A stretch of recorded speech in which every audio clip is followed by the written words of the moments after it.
Brought to you by Sensodyne K, Higher and Candid. SLS और paraben gone, तो का current on. What then? इसके potassium ions करी टूट का करंट गॉन, लाइफ का करंट ऑन। अमेरिका के उपराष्ट्रपति जेडी वेंस भारत पहुंच चुके हैं। उनके साथ उनकी भारतीय मूल की पत्नी उषा वेंस और उनके बच्चे भी भारत आए हैं।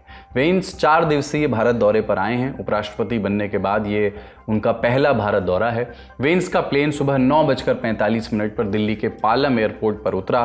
केंद्रीय मंत्री अश्विनी वैष्णव उन्हें रिसीव करने एयरपोर्ट पहुंचे।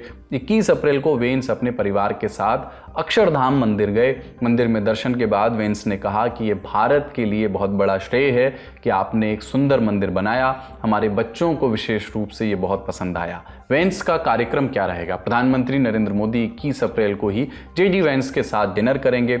विदेश मंत्री एस जयशंकर, NSA अजीत डोवाल, विदेश सचिव विक्रम मिस्री और अमेरिका में भारतीय राजदूत विनय मोहन क्वात्रा भी आज वेंस से मुलाकात कर सकते हैं।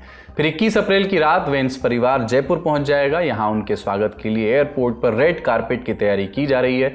22 अप्रैल को सुबह 9 बजे आमेर महल देखने का कार्यक्रम है। इस दौरान आम पर्यटकों के लिए महल पूरी तरह बंद रहेगा। जयपुर के 12 गाइड्स की आमेर महल में नियुक्ति की गई है।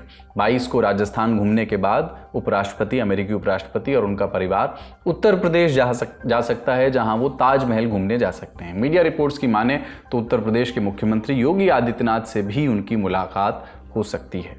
अब आपको बताते हैं कि जेडी वेंस का ये दौरा आखिर क्यों खास है। 3 पॉइंट्स में समझिए। पहला, 13 साल बाद कोई अमेरिकी उपराष्ट्रपति भारत आया है। 2013 में जो बाइडेन बतौर उपराष्ट्रपति भारत आए थे, उस समय बराक ओबामा अमेरिका के राष्ट्रपति थे।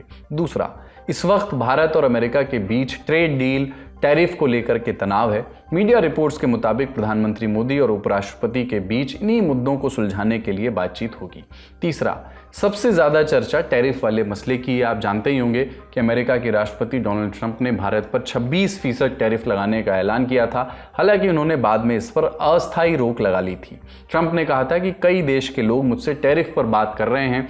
भारत और अमेरिका की भी लंबे समय से इस पर बातचीत चल रही है। खबर है कि प्रधानमंत्री मोदी और अमेरिकी उपराष्ट्रपति की भी इस पर बात होगी। भारत में जेडी वेंस की एक और वजह से चर्चा हो रही है। उनकी पत्नी उषा वेंस भारतीय मूल की हैं, जो इस समय अमेरिका की सेकंड लेडी हैं। उषा के माता पिता आंध्र प्रदेश के पूर्वी गोदावरी और कृष्णा जिले के रहने वाले थे। बाद में वे अमेरिका जाकर के बस गए।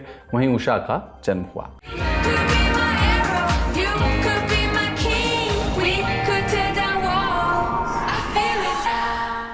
दूसरी सुर्खी अमेरिका से है, जहां एक के बाद एक खुफिया सूचनाओं के लीक ने ट्रंप प्रशासन की नींद उड़ा रखी है। ताजा मामला रक्षा मंत्री पीट हेग्सेथ से जुड़ा है। न्यूयॉर्क टाइम्स की एक खबर के मुताबिक हेग्सेथ रक्षा मंत्री पर आरोप लगाया कि उन्होंने यमन में हुती विद्रोहियों पर हमले की पूरी प्लानिंग अपने परिवार समेत दर्जन भर करीबियों के साथ साझा की, वो भी पर्सनल फोन पर सिग्नल ऐप के जरिए एक चैट ग्रुप बनाकर। ग्रुप का नाम रखा था डिफेंस टीम हडल। इस चैट ग्रुप में उनकी पत्नी जेनिफर शामिल थीं, जो कि फॉक्स न्यूज़ की प्रोड्यूसर रही हैं। उनका भाई फिल हेग्सेथ, उनके निजी वकील टिम पार्लाटोरे, जो दोनों वर्तमान में पेंटागन में नौकरी कर रहे हैं, उनको भी ग्रुप में जोड़ा गया। इसके अलावा उनके चीफ ऑफ स्टाफ जो कैस्पर, पेंटागन के चीफ स्पोक्सपर्सन सीन पार्नेल समेत कई करीबी इस ग्रुप में शामिल थे। हुतियों को निशाना बनाने वाले फाइटर प्लेन FA-18 हॉर्नेट्स की पूरी डिटेल्स इस ग्रुप में शेयर की गई थी, जिसमें उड़ान की टाइमिंग से लेकर के हमले का वक्त तक लिखा था। इसके अलावा कई और संवेदनशील जानकारियां साझा की गई, जिसकी भनक अगर विरोधी खेमे को लग जाती तो ऑपरेशन को अंजाम दे रहे लोगों की जिंदगी खतरे में पड़ सकती थी। अब विपक्षी चक शूमर समेत कई लीडर उनके इस्तीफे की मांग कर रहे हैं। वहीं ट्रंप प्रशासन किसी भी खुफिया सूचना के लीक होने से इनकार कर रहा है। पेंटागन के चीफ स्पोक्सपर्सन ने न्यूयॉर्क टाइम्स पर फर्जी खबर फैलाने का आरोप लगाया। एक्स पर पोस्ट किया उन्होंने कि ट्रंप से नफरत करने वाला मीडिया समूह उनके एजेंडे के लिए काम करने वाले किसी भी व्यक्ति को खत्म करने के लिए जुनूनी बना हुआ है। हुतियों के खिलाफ ये वही ऑपरेशन था जिसका एक और चैट लीक मार्च के लास्ट में सामने आया था, जब इस बारे में अमेरिकी मैगजीन द अटलांटिक के editor in chief Jeffrey Goldberg ने एक बड़ा खुलासा किया था। आरोप लगाया था कि उन्हें गलती से अमेरिकी NSA माइक वॉल्ट्स ने एक ऐसे सिग्नल ग्रुप में शामिल कर लिया जिसमें हुतियों पर हमले की पूरी डिटेल्स दी जा रही थी। Candid dusting powder, 4 skin problems का एक expert solution. Candid dusting powder, हटा खुजली, लगा कैंडिड।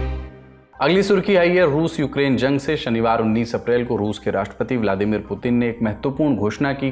घोषणा में क्या था? रविवार को 30 घंटों का युद्ध विराम।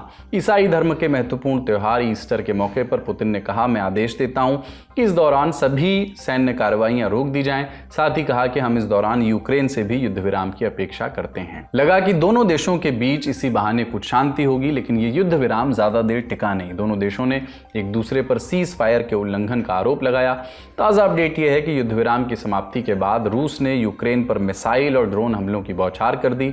यूक्रेनी सेना ने 21 अप्रैल को रूस पर आरोप लगाया कि रूसी सेना ने रात भर में पूर्वी और दक्षिणी यूक्रेन पर 96 ड्रोन और 3 मिसाइलें दागी हैं। जब दोनों देशों में 30 घंटों के युद्ध विराम की घोषणा हुई तो अमेरिका ने इसका स्वागत किया। वहीं जेलेंस्की ने इसे मानव जीवन से खेलने का पुतिन का एक और प्रयास बताया। साथ ही लंबे समय के लिए युद्ध विराम की अपील की।